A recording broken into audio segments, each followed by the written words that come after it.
हमारे चैनल को सब्सक्राइब करें और बेल आइकन दबाएं।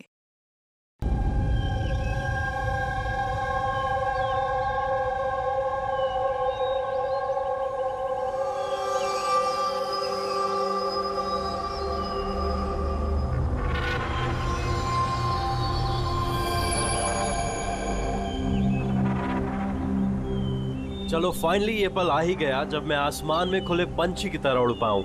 यस, और तुम्हारी ये उड़ान मैं अपने कैमरा में कैप्चर करूंगी। लेकिन मिस्टर आजाद पंछी, कहीं आसमान में इतनी दूर मत उड़ जाना कि आसमान में गुम ही हो जाओ। डोंट वरी मैडम, वैसे भी अगर रोनी जी आसमान में गायब हो भी गए ना तो वापस तो जमीन भी आना पड़ेगा ना। उड़ान भरने से पहले ही आप नीचे आने की बात कर रहे हो। चलो, हो गई तैयारी? All the best.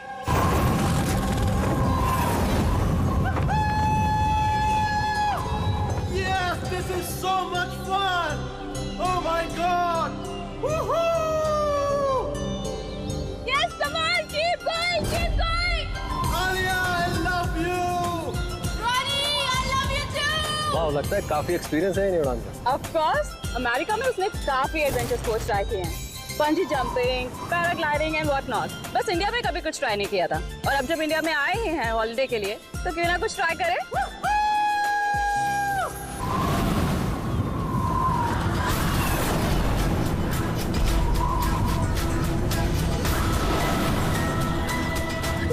रोनी को कुछ हो गया। जॉन से कुछ हो गया, देखो।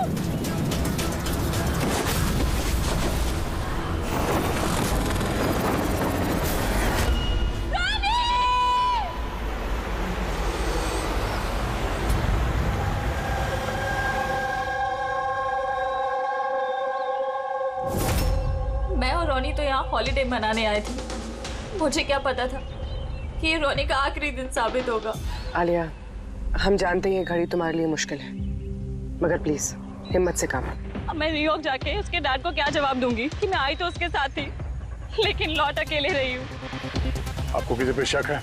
कौन मार सकता है रोनी को? सर, रोनी को कोई क्यों मारेगा? हम तो यहाँ किसी को जानते तक नहीं। कहीं ऐसा तो नहीं कि इसका कोई दुश्मन अमेरिका से इसका पीछा करते हुए यहाँ तक आ गया? नहीं सर, रोनी का कोई दुश्मन नहीं था। He was such a lively person, सब उसको पसंद करते थे। तो तुम्हारा कहना है कि यहाँ पे इंडिया में कोई रिश्तेदार, कोई दोस्त, कोई परिवार वगैरह नहीं है यहाँ पे? ये देश हमारे लिए अजनबी है सर। सब कुछ ना इन पैराग्लाइडिंग वालों ने किया है। Please sir, arrest them. आप हमें दोष मत दीजिए, रोजी रोटी है हमारी, हम क्यों मारेंगे किसी टूरिस्ट को? तो किसने मारा रोनी को फिर? सर, ये मुझे भी समझ में नहीं आ रहा है। 3000 फीट की ऊंचाई से गोली कैसे चली? किसने चलाई? तो रोनी 3000 फीट की ऊंचाई पे उड़ रहा था। हाँ सर, और मैंने खुद गियर चेक किया था, कोई भी खतरनाक चीज नहीं थी उसके अंदर। और उसके आसपास किसी को उड़ते हुए देखा आसपास? नहीं सर, कोई भी नहीं था। आसमान एकदम साफ था, रेडियस भी क्लियर था और वो अपनी उड़ान एंजॉय भी कर रहे थे। पर सडन पता नहीं क्या हुआ, एकदम से धड़ाम से नीचे आके गिर गए। ये जो घाव है ना, तो ऐसा लगता है कि काफी दूर से गोली चली है, शायद किसी राइफल से। हाँ, राइफल ही होगी, क्योंकि जिस हाइट पे ये उड़ान भर रहा था वहां से तो कोई शार्प शूटर ही गोली चला सकता है किसी राइफल से।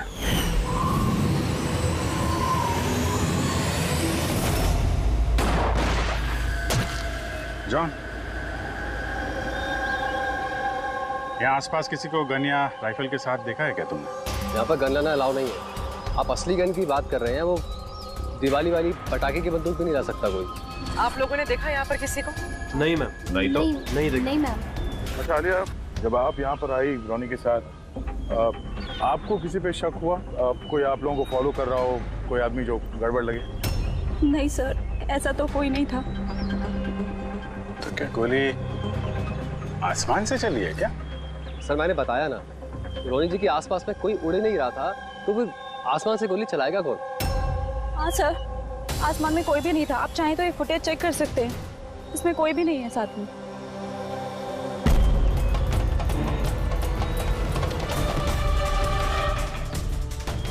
फुटेज में तो रोनी के आसपास दूर दूर तक कोई दिख नहीं रहा। सर, जमीन से नीचे से ऊपर किसी ने गोली नहीं चलाई। ये कह रहे हैं कि जब वो ऊपर उड़ा था तो कोई उसके आसपास नहीं था, तो ऊपर से भी गोली नहीं चला सकता। ये बताइए, ये गोली चली तो चली कहाँ से और किसने चलाई? कमाल है यार, इसका कोई दुश्मन नहीं है तो फिर इसको मारने के लिए इतनी प्लानिंग कौन करेगा? एक टेढ़ा केस लग रहा है। तो किसी टेढ़े आदमी को भेज देते हैं, टेढ़े सबूत, शायद उसे कुछ पता चल जाए।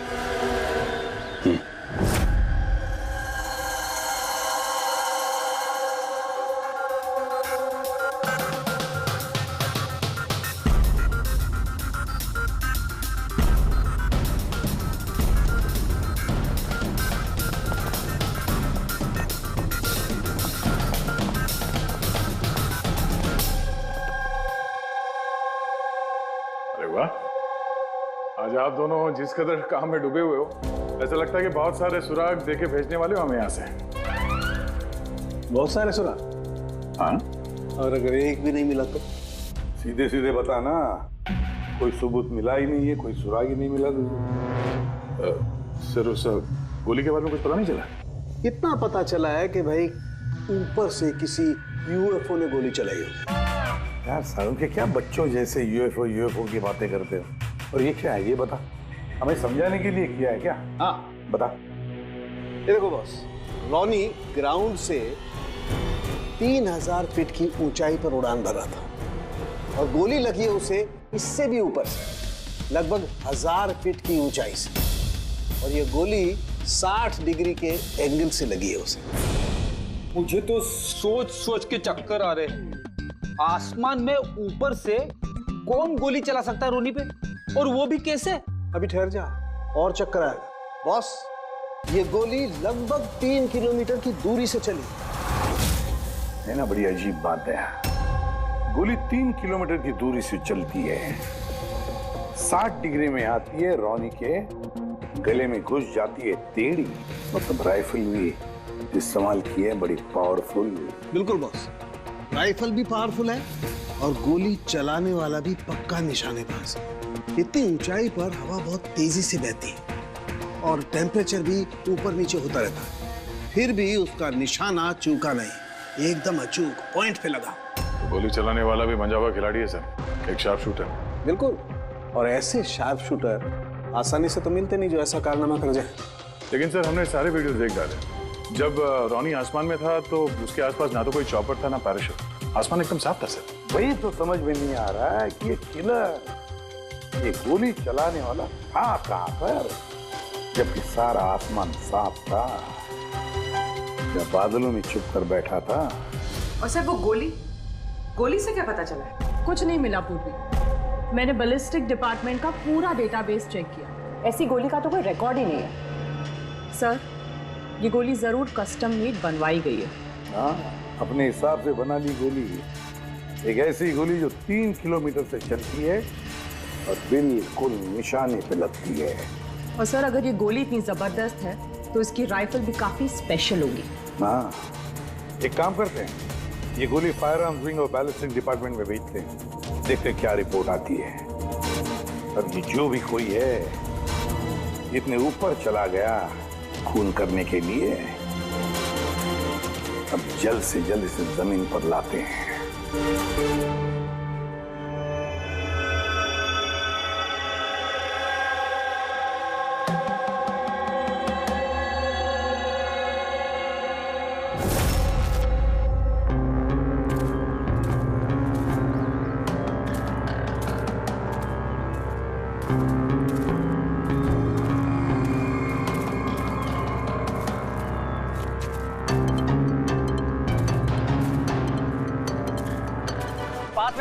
You can do it. यार गुरु, अब और नहीं चढ़ सकता, बहुत थक चुका हूं मैं। बस नवीन, ज्यादा दूर नहीं है, 3000 फीट चढ़ चुके हैं, पास ही में। We can do it. Come on.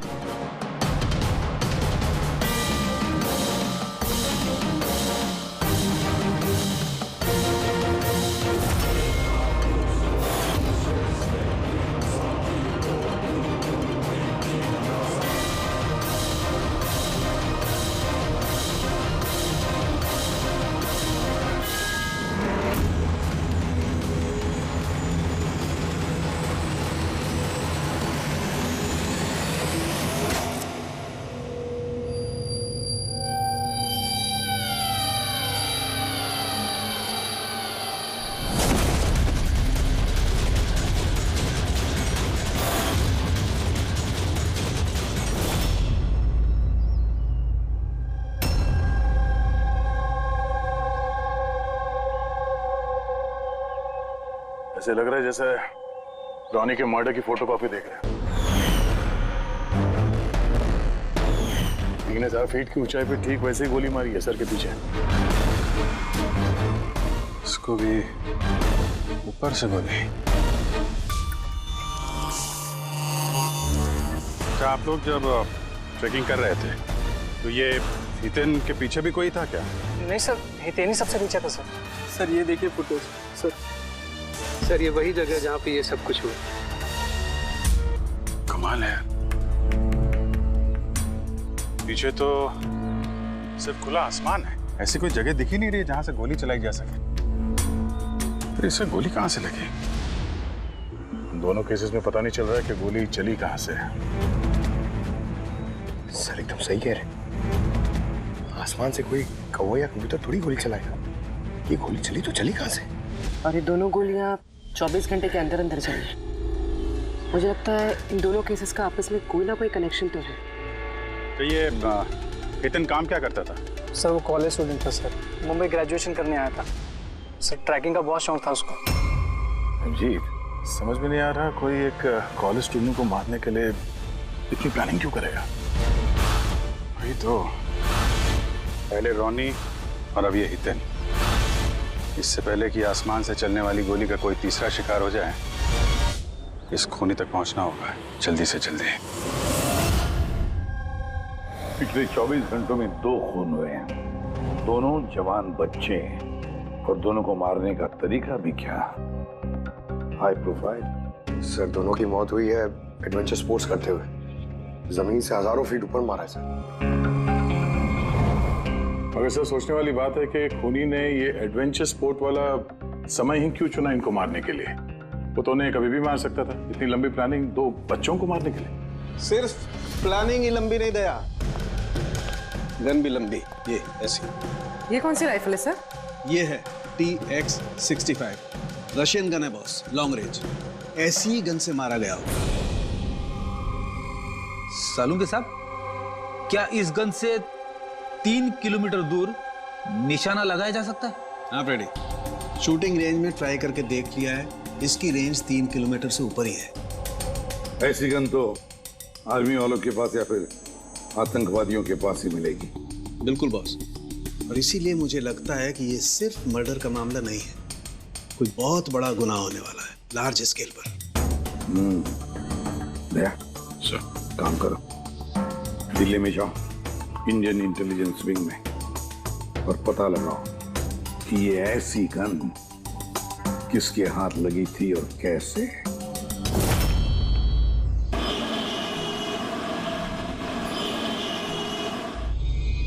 ये सारे खून इसी राइफल से हुए हैं। और आप लोग तो जानते हैं ऐसी हाई प्रोफाइल राइफल सबके हाथ में तो लग नहीं सकती। आप बिल्कुल सही कह रहे हैं सर। और गौर करने की बात तो ये है सर कि ये राइफल कोई खरीदना भी चाहे तो खरीद नहीं सकता। ये 1 या 2 पीस नहीं बिकती, पूरा का पूरा अलॉटमेंट होता है। तो पिछले कुछ सालों में जो आतंकवादी हमले हुए हैं उसमें ये इस तरह के राइफल इस्तेमाल हुए थे? जी हाँ। तो आपको किसी आतंकवादी गिरोह पे शक है? जी हाँ, अगर हमारा अंदाजा सही है तो हम जानते हैं कि इसके पीछे किसका हाथ है। कौन? इलवारे जिले में कुछ समय पहले हमारी आर्मी ने बहुत सारे हथियार जब्त किए थे। उन हथियारों में ये वाली राइफल भी। हाँ प्रताप सर, सारे आतंकवादी मारे, उनमें से एक आतंकवादी बचकर निकल गया और हमने उनके सारे हथियार जब्त कर लिए। Well done Pratap sir. और जो आतंकवादी भागकर गया है उसके बारे में सारे पोस्ट को अलर्ट कर दो। तो ये काम उस आतंकवादी का हो सकता है जो बचकर निकल गया था वहां से? जी हाँ, और हमारी इंफॉर्मेशन के मुताबिक ये आतंकवादी गिरोह जल्दी ही कुछ बड़ा करने वाला है। शायद ये उसी की शुरुआत हो। ये दोनों जुर्म कोई मामूली खून नहीं है, ये जरूर कोई बड़ी साजिश है, बड़ी साजिश, आतंकवादी हमले की साजिश। हाँ सर, और इस हमले को रोकने के लिए पहले इन आसमान से चलने वाली गोलियों का राज का पता लगाना पड़ेगा सर। और इस राज का पता करने के लिए हमें सबसे पहले ये पता करना पड़ेगा सर कि आतंकवादी रॉनी और हितेन जैसे आम आदमी की हत्या क्यों की। वैसे क्या कॉमन है इन दोनों खून में? सर दोनों मर्डर हवा में हुए, दोनों बार गोलियां ऊपर से चली, हाई प्रोफाइल राइफल से। किसी प्रोफेशनल शार्प शूटर का काम है सर ये। और सर इन दोनों केसेस में कोई वैंटेज पॉइंट नहीं है, कोई ऐसी जगह नहीं है जहां पे बैठ के खूनी इन दोनों पे गोली चला सकता है। वैंटेज पॉइंट, वैंटेज पॉइंट, कहीं यही तो वजह नहीं हो सकती है? तो आप कहना चाह रहे हैं सर कि खूनी के पास कोई जगह नहीं थी बैठ के गोली चलाने की, और उसे ये पक्का करना था कि उसका टारगेट छूटे ना, उससे कोई चूक ना हो, इसलिए वो इन दोनों पे प्रैक्टिस कर रहा था। Exactly Abhijit, exactly. वो निशानेबाजी की प्रैक्टिस कर रहा था। मतलब सर उसका असली टारगेट कोई और है? सर अगर कोई वैंटेज पॉइंट था ही नहीं तो फिर वो हवा में गोलियां कहां से चला रहा था? पंकज, तुम्हारे सवाल का जवाब तुम्हारे सवाल में ही है। ये बताओ कि मेरा मतलब है, इंसान हवा में कैसे उड़ता है बिना पंखों के? सर एरोप्लेन से या फिर हेलीकॉप्टर से। बस तुम्हारा जवाब मिल गया। लेकिन सर वहाँ क्राइम सीन पे ऊपर आसमान में कोई चॉपर तो उड़ नहीं रहा था, ना ही कोई केबल कार थी वहां पे। तो दया कुछ और होगा, कुछ और होगा। अभिजीत, मैप निकालो, वहां उस पैराग्लाइडिंग और माउंटेनियरिंग कैंप के आसपास देखो। मेरा मतलब है ऐसा कुछ है क्या जहां से आदमी हवा में उड़ सके? जंगल है, और हाँ ये 2 हॉट एयर बैलून रेंजेस भी हैं। सर देखो जहां पर खून है उसके आसपास कितने रेडियस में है ये? सर ये दोनों 60 किलोमीटर के रेडियस में। तो एक बात तो पक्की हो गई, खूनी वहां पर उस हॉट एयर बलून में बैठा था और वहीं से उसने गोली चलाई 3 किलोमीटर की दूरी पे। सर अगर किसी को हॉट एयर बलून की सवारी करनी है तो पहले से बुकिंग करनी पड़ती है, कोई ऐसी नहीं जा सकता। कोई बात नहीं, तो वहां उस हॉट एयर बलून रेंज के ऑफिस में जाकर पता लगा कि ऐसा कौन सा टूरिस्ट था जिसने उन 2 दिनों में दोनों हॉट एयर बलून में सवारी की थी। ये टोटल 12 लोगों की लिस्ट है जो उस दिन हॉट एयर बलून में बैठे थे। कुछ लोग अलग बैठे थे और कुछ लोग ग्रुप बना के बैठे थे। तुम्हें कुछ याद है कि इनमें से कितने लोगों के पास कोई सामान या कोई बैग्स थे, या फिर कोई बदमाश जैसा दिख रहा हो? नहीं, बदमाश तो कोई नहीं लग रहा था, लेकिन एक बूढ़ी आंटी थी जिन्होंने बैकपैक रखे हुए थे और वो चश्मा और टोपी भी लगाई हुई थी। हाँ, हम भी हैरान थे कि इस उम्र में ऐसी ट्रैवलिंग का जज्बा। और जब फोटोज खींची जा रही थी तो वो शर्मा रही थी और अपना मुंह छुपा रही थी। ये बुढ़ी आंटी शार्प शूटर सुनने में थोड़ा अजीब नहीं लग रहा है? हाँ सर, मैं ही पायलट हूँ इधर। 25 फरवरी को कुल मिलाकर सर मैंने 6 लोगों को एयर बैलून की सवारी करवाई थी और 2 लोगों को दिनेश ने सर। अच्छा, तो उनमें से कोई गड़बड़ टाइप का आदमी लगा या जिसके पास कोई सामान वगैरह हो? सर ऐसा तो कोई नहीं था। हाँ, एक बुजुर्ग आदमी था, पता नहीं बात बात पर क्यों चिल्ला रहा था। शायद उसका मूड खराब था या खड़ूस था शायद। उसके हाथ में कुछ सामान था क्या? सामान तो नहीं था। हाँ, बैसाखी लेकर चल रहे थे। बैसाखी लेकर चल रहे थे? तुम लोग की हिम्मत कैसे हुई मेरी तस्वीर लेने की बिना मुझसे पूछे? जरा भी तमीज है कि नहीं है? उड़ाओ उसे, उड़ाओ। अच्छा, फोटो खींचने पे नाराज हो गए? कितनी अजीब बात है ना सर। लोग हॉट एयर बलून पे रोज रोज तो बैठते नहीं हैं, तो वो खुद ही फोटो खिंचवाना चाहते हैं ताकि वो इस मेमोरी को हमेशा अपने पास रख सकें। और कोई खास बात याद है उनके बारे में? सब पता नहीं बतानी चाहिए या नहीं। नहीं नहीं, बोलो, जो भी याद है खुल के बताओ। उन्हें चलता देख के लग नहीं रहा था कि उन्हें बैसाखी की जरूरत होगी, पर फिर भी उन्होंने बैसाखी पकड़ रखी थी। अच्छा,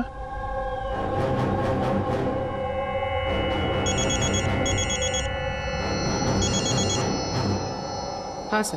हाँ पूर्वी, कुछ मालूम पड़ा? सर यहाँ पर एक बूढ़ी औरत आई थी और उसके हाथ में एक बैकपैक भी था, और हाँ, फोटो खिंचवाने से भी ऐतराज कर रहे थे। अच्छा, यहाँ भी एक बूढ़ा आदमी आया था हॉट एयर बलून में बैसाखी लेके, और उसे भी फोटो खिंचवाने से परहेज था। सर कहीं ये बूढ़ा आदमी और ये बूढ़ी औरत एक ही इंसान तो नहीं है? एग्जैक्टली, वही शार्प शूटर। उसके बैग में और इसके बैसाखी में वो राइफल था जिससे ये खून हुए। और सर दोनों दिन ये ऊपर अकेला ही गया होगा, क्योंकि अगर किसी और टूरिस्ट के साथ जाता तो फिर राइफल सेट करने में और निशाना साधने में काफी मुश्किल हो जाते। नहीं पूरी, मुझे लगता है वो अकेला तो नहीं गया होगा। मतलब हॉट एयर बलून चलाना और साथ में ये राइफल भी चलाना, दोनों काम एक साथ करना जरा मुश्किल है। इस हॉट एयर बलून का पायलट भी होगा साथ में। मतलब सर, इस जुर्म में पायलट भी मिले हुए हैं? यस। एक काम करो, उस पायलट को पकड़ो जल्दी। उस दिन उस बूढ़ी औरत को ऊपर बलून में कौन ले गया था? पायलट कौन था? संजीव था।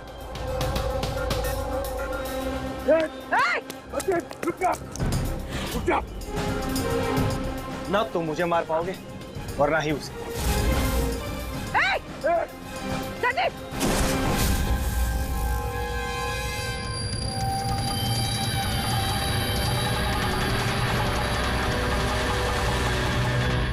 ये तो अपनी जान देने के लिए तैयार था।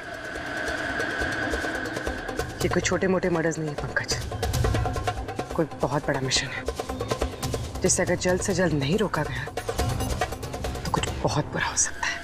अच्छा गीता, 24 फरवरी को जो आदमी ग्रुप में नहीं जाना चाहता था, अकेले जाना चाहता था, उसका पायलट कौन था? कौन लेकर? सोलो ट्रैवलर को तो दिनेश लेकर गया था। कमाल है दिनेश, इतनी देर से चुप बैठे हो, कुछ बोल ही नहीं रहे हो। तुम लोग मुझे पकड़ नहीं पाओगे।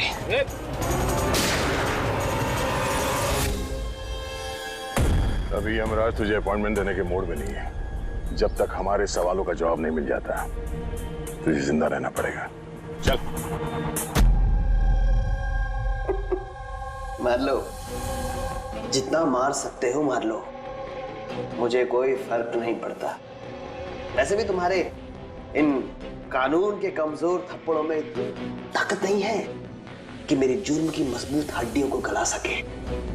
मुझे तुम्हारे साथ जोर जबरदस्ती करना होता तो उसके लिए तो 2 मिनट का काम है हमारे लिए, पर बाद में ख्याल आता है तुम्हारे परिवार का, तुम्हारी बहन। अगले महीने उसकी शादी है ना? कैसा लगेगा उसे कि उसकी शादी हो रही है और शादी के वक्त उसका भाई इस दुनिया में नहीं है? हाँ? और तुम्हारी माँ हर महीने खर्चे के लिए पैसे भेजती हो ना, तुम्हारे जाने के बाद कौन ख्याल रखेगा उसका? कभी सोचा है इसके बारे में? हाँ? नहीं? चलो, अभी मौका है, सरकारी गवाह बन जाओ। वादा करते हैं तुम्हारे जेल जाने के बाद तुम्हारी माँ का ख्याल हम रखेंगे। सच? मतलब पूरा ख्याल रखोगे? पूरा ख्याल? हाँ, तुम्हारी माँ का पूरा ख्याल रखेंगे। तुम बस ये बताओ कि किसके लिए काम करते हो? तुम्हारा बॉस कौन है? बता दो, पक्का बता दो? हाँ बताओ। मैं जिसके लिए काम करता हूं ना, मेरा बॉस है सर, उसका नाम है एसीपी प्रद्युमन।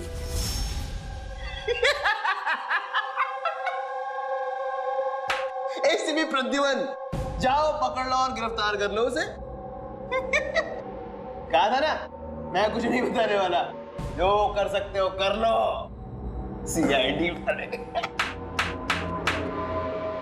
सीआईडी। ओ बॉस, बॉस।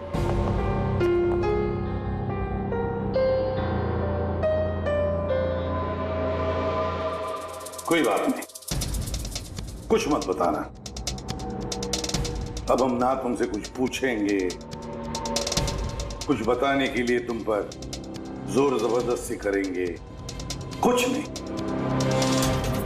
सिर्फ एक करेंगे, हम तुम्हें सोने नहीं देंगे। सोने नहीं देंगे? वैसे भी मैं अगर जागता रहा तो मैं कुछ बताने नहीं वाला हूं आप लोगों को। कोई जरूरत नहीं, कुछ मत बताओ, पर सोने नहीं देंगे तुम्हें। ओके? यार दया, मैंने तो सुना है कि आदमी खाने पीने के बगैर तो काफी दिनों तक सरवाइव कर सकता है, लेकिन सोए भी ना? कितना तड़पेगा ये बेचारा, बड़ी बुरी मौत मरेगा। मुझसे तो देखा नहीं जाएगा।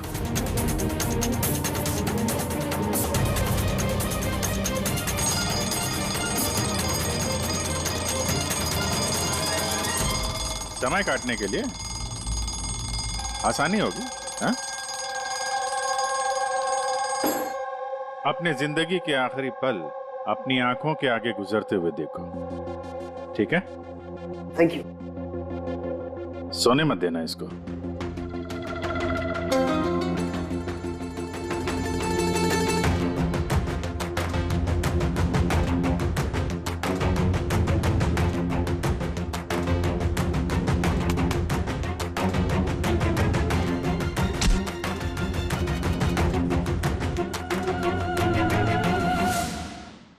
Ready sir. अरे कहाँ हो यार?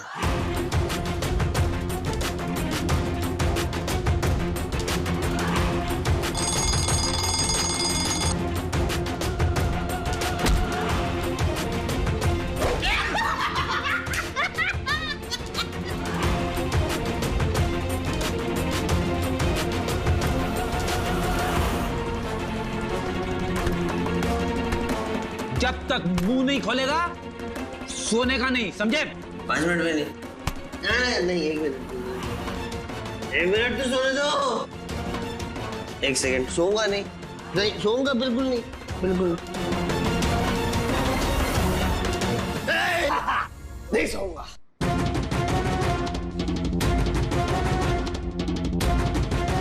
बस अब टूटने वाला ही है।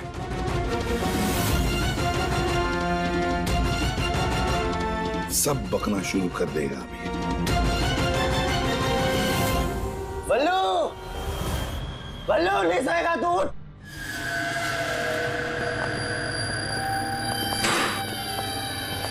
क्या सोना चाहता है? तो सोने देंगे ना भाई, क्या प्रॉब्लम है? चलो हम सोने देंगे तुम्हें। खाली ये बताओ कि तुम्हारे गिरोह का प्लान क्या है? हाँ बता दो। मेरा नाम दिनेश नहीं है। मेरा नाम हाँ मेरा नाम बल्लू है, दिनेश नहीं है मेरा नाम। और मुझे स्पेशली इसी मिशन के लिए तैयार किया गया था। और जो 2 मर्डर हुए थे ना, वो प्रैक्टिस थी। हमारा असली मिशन है उसको मारना। और क्या नाम है उसका? वो स्टीव मल्डर। स्टीव मल्डर, वो इंटरनेशनल पीस मीडिएटर, शांति दूत जो हमारे देश आया है, दुश्मन देशों के बीचों शांति का करार करवाता है, आतंकवाद बंद करने के लिए। इसी भी हम नहीं चाहते कि आतंकवाद कभी रुके। और स्टीव मल्डर तो मरेगा, तुम लोग कुछ नहीं कर सकते। और तो कर भी लोगे ना, उसको बचा भी लिया ना, और स्टीव मल्डर को खत्म कर देंगे हम। हमारा जो शार्प शूटर है ना, एकदम रेडी। कहाँ मारने वाले और कब? बोल। वो जब कॉन्फ्रेंस में भाषण दे रहा होगा ना, वो सबसे सही वही सबसे सही समय होगा, क्योंकि उस समय उसके आसपास सिक्योरिटी वाले नहीं होंगे। और जो कॉन्फ्रेंस है ना, ये बिल्डिंग की छत पे है, तो हॉट एयर बैलून पे हमारा शार्प शूटर जाएगा और वहीं गोली मारेगा। कॉन्फ्रेंस 1 घंटे में चालू होने वाला है, अभी जल्द से जल्द पहुंचना होगा। अरे तुम लोग कितनी कोशिश कर लो, नहीं बचा पाओगे उसे। और हाँ, अगर तुम लोगों ने बचा भी दिया ना, तो हम दोबारा प्लान बनाएंगे, दोबारा मार देंगे। कौन मारेगा? कैसा दिखता है वो? अरे मैंने उसकी शक्ल नहीं देखी अभी तक। जब भी आता है भेष बदल के आता है। तुम लोग क्या उसे पकड़ोगे? हॉस्पिटल ले जाओ जल्दी। सर, क्या हम हॉट एयर बलून रुका नहीं सकते जब तक कि ये कॉन्फ्रेंस पूरी न हो जाए? नहीं फ्रेडी, ये हॉट एयर बलून हम नहीं रुकवाएंगे। अगर आज रोक दिए तो कल दूसरा प्लान करेंगे। आज का प्लान हमें पता है, हम आज ही भिड़ेंगे इनसे।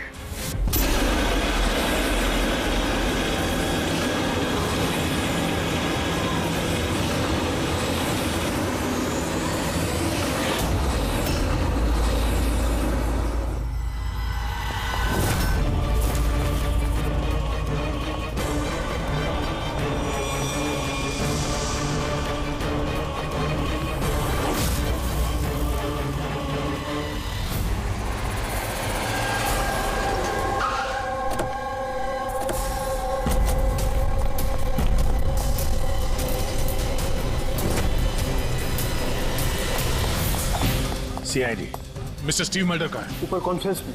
हमें ले चलो उनके पास, जल्दी हरिए।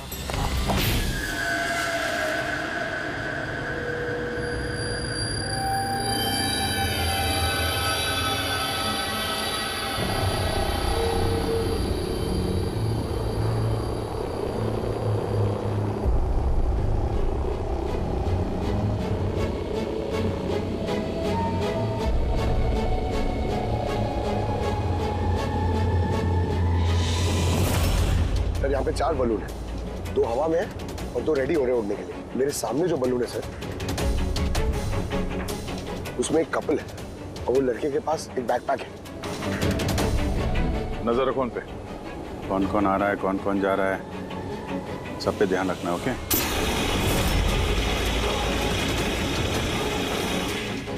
सर, उनका बलून टेक ऑफ हो गया सर। हाँ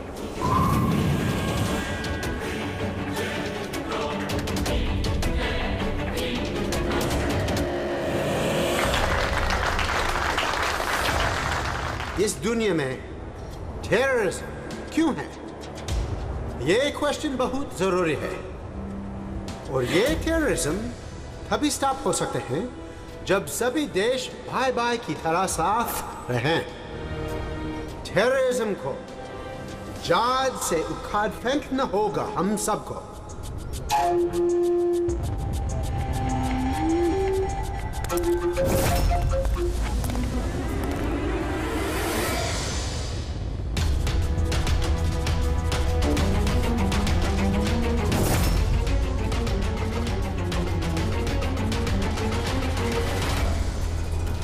दो म्यूजिशियन है उड़ने की तैयारी में। उनके हाथ में गिटार के बैग है। अब ये बताना मुश्किल है कि अंदर गिटार है या गन।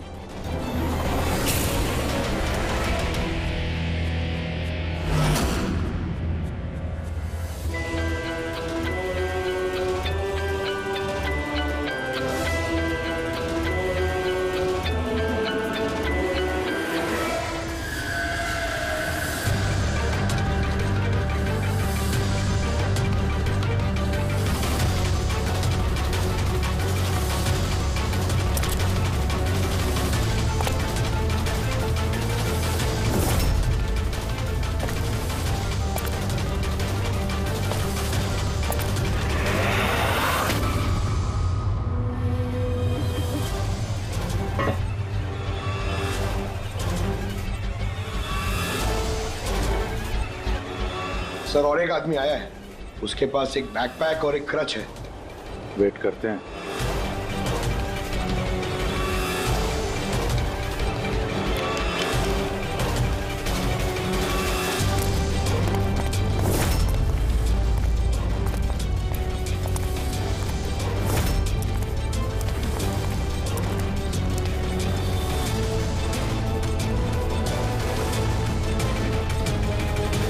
सर, कैमरा क्रू वाले आए हैं, उनके पास 2 बैग है। Camera crew?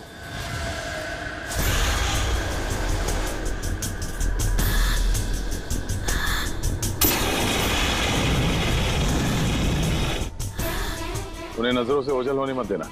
नजर रखो उन पे।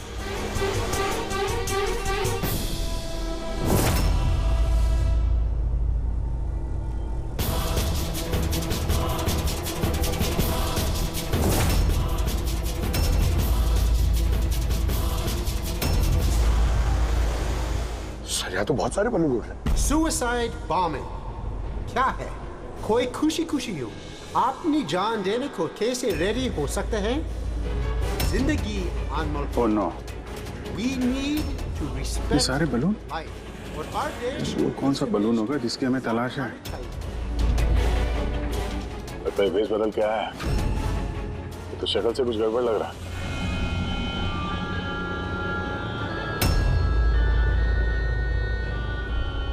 क्या?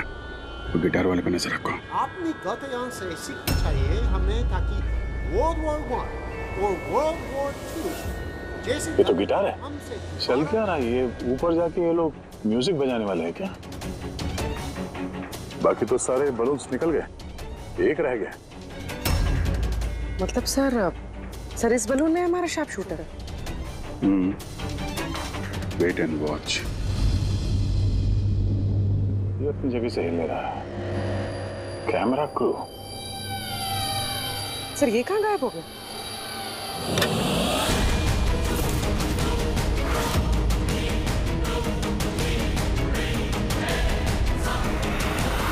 सर इसके पास तो राइफल है, वैसे जैसे साड़ों के सर ने बताई थी।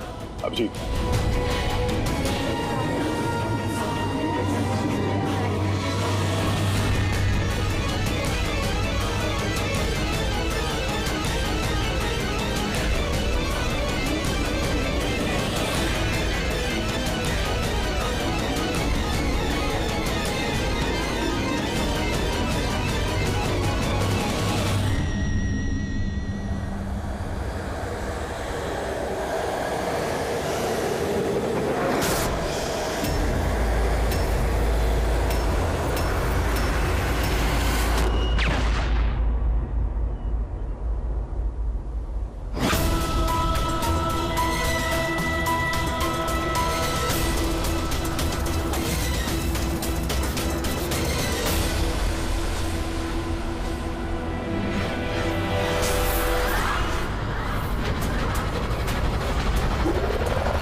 Mister Steve, your life is in danger.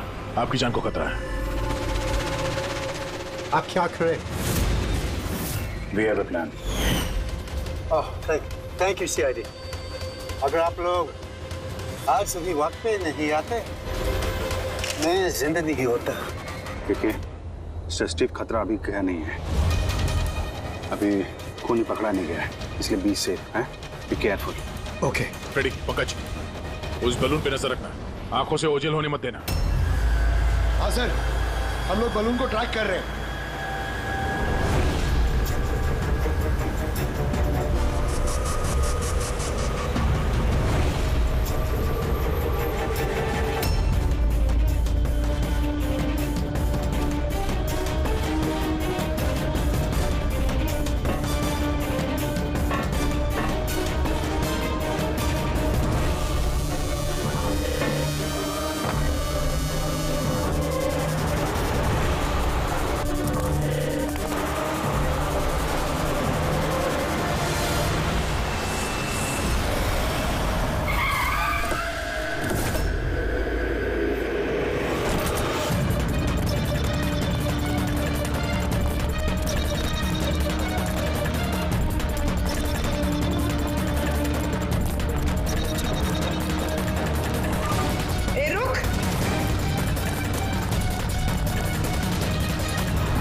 हाँ पूर्वी।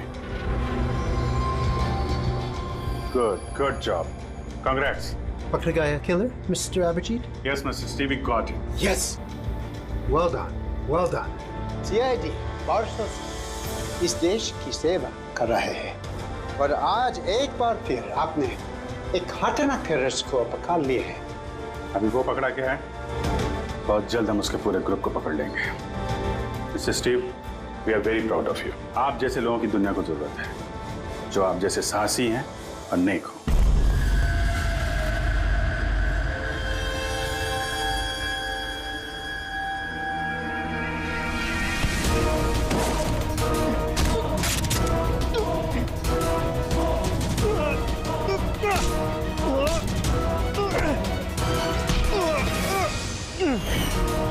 तो तुमने भेस बदलकर अपनी और हितेन का खून किया था। तुम मिस्टर आप शूटर, अब जेल की उड़ान भरना है, फांसी पे छूटते हुए समझा। तुम्हें क्या लगता है तुमने मुझे पकड़ लिया तो स्टीव जिंदा बच जाएगा? कभी नहीं। हमारी तादाद इतनी ज्यादा है कि तुम्हारा कानून हमें ढूंढते ढूंढते थक जाएगा, लेकिन हम खत्म नहीं होंगे। खत्म होगा तो तुम्हारे ये देश। एक खटमल हमारे देश पे बुरी नजर डालने वाले आए और चले गए। जानता है हमारे देश को आजाद हुए कितने साल हो गए? 70 साल। और पिछले 70 सालों में हमारे देश के वीरों ने न जाने कितने आतंकवादियों का खात्मा किया है। आज तेरी बारी है, कल तेरे साथियों की बारी होगी।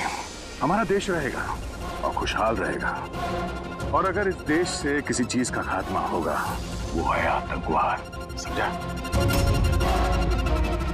आतंकवाद।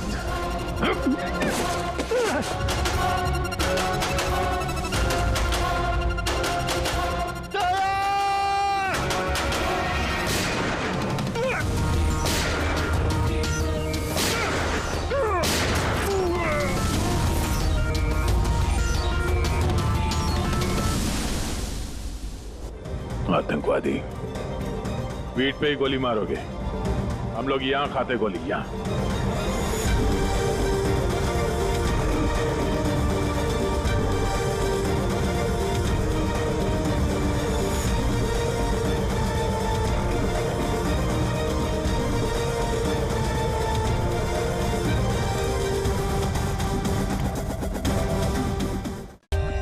For more updates, subscribe to our channel, click the show links and enjoy watching the videos.